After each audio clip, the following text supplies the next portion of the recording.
The villa gleamed like a jewel against the coastal cliffs, a gift I'd dreamed of giving my daughter, Elena, since she was a little girl tugging at my apron strings. It was a sprawling Mediterranean masterpiece, whitewashed walls kissed by salt air, a red-tiled roof sloping toward a horizon of endless blue, and a garden where lavender and rosemary tangled in wild, fragrant knots. I'd handed her the keys 6 months ago, my heart swelling as her eyes lit up, her new husband, Tom, grinning beside her. It was hers, deeded solely to her, a sanctuary I'd built from years of late shifts and skipped luxuries, a mother's love carved into every stone. But then Tom's family arrived, uninvited and unrelenting. His mother, Barb, rolled in with suitcases and a smoker's rasp, her sister Margie trailing with a yapping terrier and a crate of chipped china. Cousins materialized with duffels and dented cars, and an uncle I didn't even know existed parked an RV that belched diesel fumes over my pristine driveway. Within weeks, the villa morphed from Elena's haven into their chaotic commune. Beer cans littered the porch, the garden trampled under muddy boots, the air thick with cigarette haze and shouted arguments. Elena's voice shrank to a whisper on our calls, her joy buried under their weight.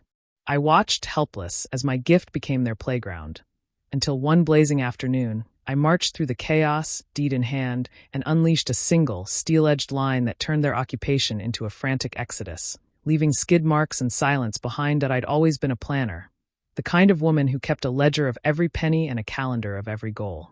Elena was my why, born when I was barely 20, her father gone before she could crawl, leaving me to raise her in a cramped apartment with peeling paint and a leaky roof. She'd sit on the linoleum, drawing houses with crayons, saying, "Someday, Mama, we'll live in a castle." I'd laugh, ruffle her hair, and promise her something better. Years later, after climbing from waitress to restaurant manager, I started saving. $5 here, $50 there, a secret fund she never knew about. By the time she met Tom, a lanky carpenter with kind eyes and calloused hands, I'd amassed enough for a down payment. The villa came up at auction, a foreclosure, neglected but brimming with potential. I toured it alone, boots echoing on the dusty floors, imagining her there. It had 6 bedrooms, a kitchen with a double oven, a porch where the sunsets painted the sky in hues of peach and violet. I bid every cent I had, won it, and spent months fixing it up, polishing the oak banisters, planting the garden, choosing curtains in her favorite shade of blue. The day of her wedding, I pulled her aside under the reception tent, the band playing something jazzy, and handed her the deed. "It's yours, Elena," I said, voice thick. "Just yours." She hugged me so tight I felt her heartbeat, and Tom raised a glass, promising to cherish her. And I thought the life I'd given them. For the first month, it was paradise. Elena texted me daily, photos of her and Tom sipping coffee on the porch, her barefoot in the garden pruning roses, him tinkering with a bookshelf in the study. "Mom, it's like a dream," she wrote, attaching a video of waves crashing below the cliffs, the villa's silhouette glowing in the dusk. I'd call her Sundays, and she'd ramble about the little things, the creak of the third stair, the way the light hit the kitchen tiles at dawn, how Tom surprised her with wildflowers he'd picked on a hike. I'd sit on my couch, 100 miles away in my modest duplex, smiling at the screen, feeling like I'd handed her the world. Tom seemed steady, a man of few words but quiet devotion. He'd built her a swing in the yard, painted the shutters to match her eyes. I visited once, bringing a lasagna, and we ate on the patio, the air warm and sweet with jasmine. "You did good, Mom," she said, squeezing my hand. I drove home that night, windows down, thinking I'd finally kept my promise, until the first crack appeared. It was a Tuesday when Barb called me. I'd met her at the wedding, short, wiry, with a smoker's cough and a laugh that cut through the room like a chainsaw. She'd seemed harmless then, fussing over Tom's tie, but her voice on the phone carried an edge. "Hey, it's Barb," she rasped, no hello. "That villa's awful big for just Elena and Tom, don't you think?" I frowned, stirring soup on my stove. "It's theirs to grow into," I said, keeping it light. She chuckled, a sound like gravel shifting. "Well, we're thinking of popping by. Me, my sister Margie, maybe a few others." Tom said it's fine. My spoon paused midair. A visit didn't sound unreasonable, family checking in, seeing the place, but something in her tone, a casual ownership, prickled my spine. "How long you staying?" I asked. "Oh, not sure," she said, breezy. "We'll see how it goes. Margie's bringing her dog. Hope that's okay." Before I could respond, she hung up. I stood there, steam rising from the pot, unease curling in my gut. Elena hadn't mentioned this. I texted her. Your in-laws coming over? She replied an hour later. Yeah, Tom said it's cool. Just a few days. I let it go, telling myself I was overthinking. Family visits were normal, right? 3 days later, Elena called me, her voice tight as a wire. Mom, they're here, she said. All of them. I pressed the phone closer. Who's all? She sighed, and I heard barking in the background. Barb, Margie, her dog, and 3 cousins showed up with a van. They brought stuff, like a lot of stuff.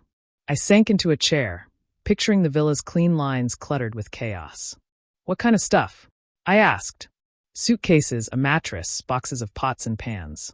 Barb's already in the kitchen, saying she's organizing. I could hear the strain, the way she swallowed her frustration. Tom's okay with it? I pressed. He's helping them unload, she said, quieter. Said it's temporary. By the next week, temporary was a lie. Barb had claimed the master guest room.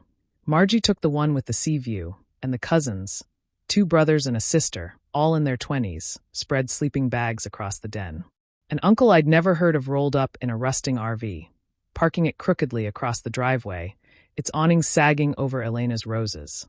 I drove over that weekend, pulling up to a scene that twisted my stomach. The porch littered with ashtrays, the garden churned by tire tracks, music thumping from a speaker propped on a lawn chair. Barb waved at me like a queen, a cigarette dangling. Come join the party, she bellowed. Elena met me at the door, eyes shadowed, and whispered, I didn't know it'd be like this. Weeks passed, and the villa became unrecognizable. I'd call Elena, and she'd answer over a cacophony. Margie's terrier yapping, the cousins arguing over a card game, Barb's voice barking orders like she owned the place. They're settling in, Elena said one night, exhaustion lacing her words. Barb hung new curtains, yellow ones with roosters. She threw out mine. I gripped the phone, picturing the soft blue drapes I'd sewn myself, now in a dumpster. What's Tom doing about it? I asked. She hesitated. He says they're family, Mom. He's fine with it. I wasn't. I drove over again, this time unannounced, and walked into a war zone. The kitchen smelled of grease and burnt onions, Barb frying something in my daughter's cast-iron skillet.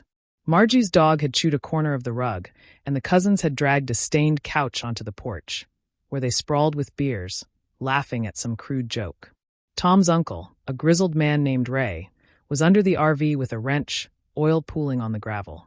Elena sat in the garden, staring at the trampled lavender, her hands twisting in her lap. I tried talking to them, she said when I sat beside her. Barb just laughed and said I'm too uptight. I hugged her, feeling her tremble, and promised I'd fix this. Though I didn't yet know how to be why month 2, the villa was theirs.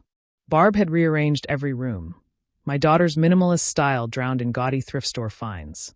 A velvet painting of Elvis over the fireplace, plastic flowers in chipped vases, a recliner that reeked of mildew shoved against the dining table.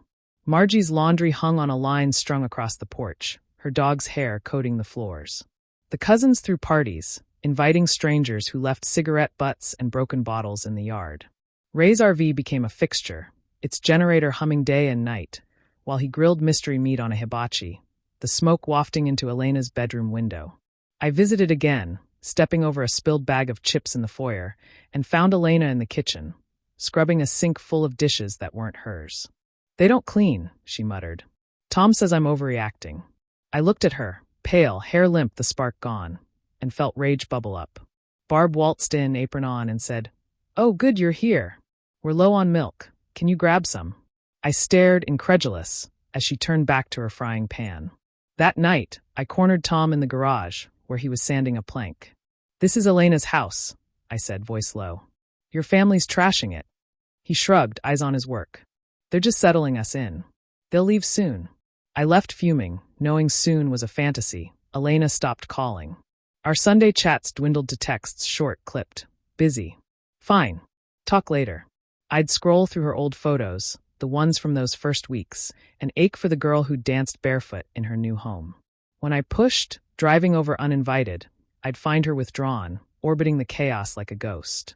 Once, I caught her on the porch, staring at the sea, and asked, Why don't you tell them to go? She bit her lip, eyes glistening. Tom loves them here. He says it's how his family is, close, messy. I don't want to fight him. I saw it then. She was trapped, not just by them, but by her need to keep him happy. Barb caught us talking and sauntered over, smirking.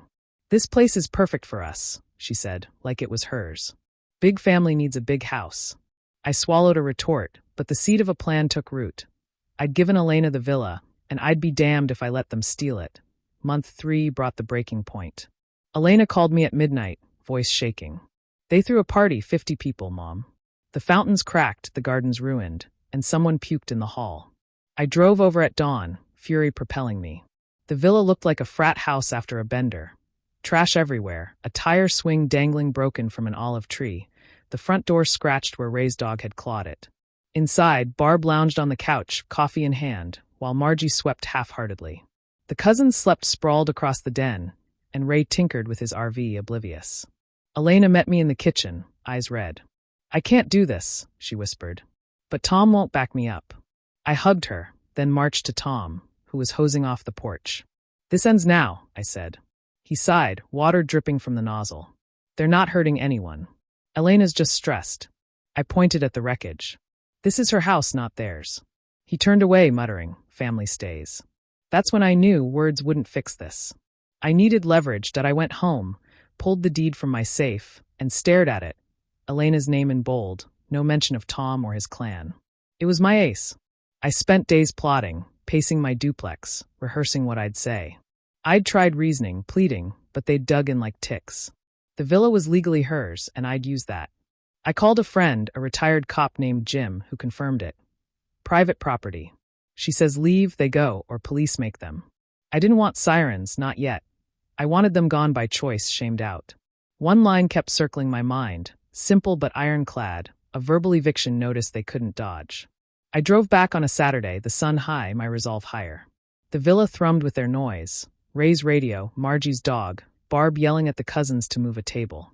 I parked, deed in my purse, and took a breath. This was it. I walked in, stepping over a spilled bag of dog food. Barb spotted me first, waving a spatula. "Hey, you're back. Hungry?" I ignored her, found Elena in the study, hunched over a laptop. "We're talking now," I said, loud enough for Tom to hear from the hall. He ambled in, wiping sawdust off his hands, as the others drifted closer. Barb, Margie, the cousins, Ray leaning in the doorway. I held up the deed, voice steady. "This villa is Elena's. Her name, her property." Barb snorted, but I pressed on, eyes sweeping them. "You've overstayed, trashed it, and ignored her. That ends today." They shifted, uneasy, but Barb crossed her arms. "We're family. We belong here." I locked eyes with her, feeling the line rise like a blade. "If you're not on the title, you're out by morning, or I call the cops." The room froze. Barb's jaw dropped. Margie clutched her dog. The cousins exchanged wide-eyed looks. Ray swore under his breath, and Tom stepped forward, hands up. "Whoa, let's calm down." But I cut him off, turning to Elena. "This is your house. Say it." She blinked, then nodded, voice small but firm. "It's mine." Barb laughed shrill. "You can't just kick us out." I held up the deed again. "Legally, she can. And I will." Silence stretched, thick and electric, as the weight sank in. They weren't guests, they were trespassers. Panic erupted. Barb yelled about lawyers, slamming a pan on the counter. Margie grabbed her phone, muttering, "This is bullshit." The cousins scrambled, hauling bags from the den, while Ray kicked the RV's tire, cursing me. Tom pulled Elena aside, hissing, "You're okay with this?" She straightened, tears brimming. "I've begged you to stop them." "You didn't." He flinched, then stormed off. I stood by the door, arms crossed, watching the chaos I'd unleashed. Barb glared as she dragged a suitcase past me. "You're a bitch," she spat. I smiled thinly. "And you're gone." By dusk, the villa buzzed with their retreat, cars loaded, the RV rumbling to life, Margie's dog barking as they peeled out. By midnight, they were history. The U-Haul vanished down the coast road, Ray's RV trailing smoke. Barb's rooster curtains lay in a heap by the trash, Margie's laundry gone from the porch. The cousins left a dented beer can, a final insult I crushed underfoot. Inside, Elena and I swept the floors, the silence deafening after months of noise. Tom sat in the garage, head in his hands, until she went to him. I didn't hear their words, but she came back alone, eyes clearer. "He's staying at a motel tonight," she said. "Needs to think." I nodded, squeezing her shoulder. Dawn broke over a villa reborn, empty, scarred, but hers again that we spent days repairing, scrubbing walls, replanting the garden, hauling out their junk. Elena moved slowly at first, like she'd forgotten how to claim the space, but by week's end she was humming, hanging my blue curtains again. Tom returned, quieter, promising change. I didn't see it, he admitted over coffee. I'll keep them away. I watched them rebuild, wary but hopeful. The villa stood proud once more, lavender blooming, the sea whispering below. Elena hugged me one evening, the sunset gilding her face. You saved it, Mom. I shook my head. You did. I just reminded them who's boss. She laughed, and I knew my gift was hers again for good.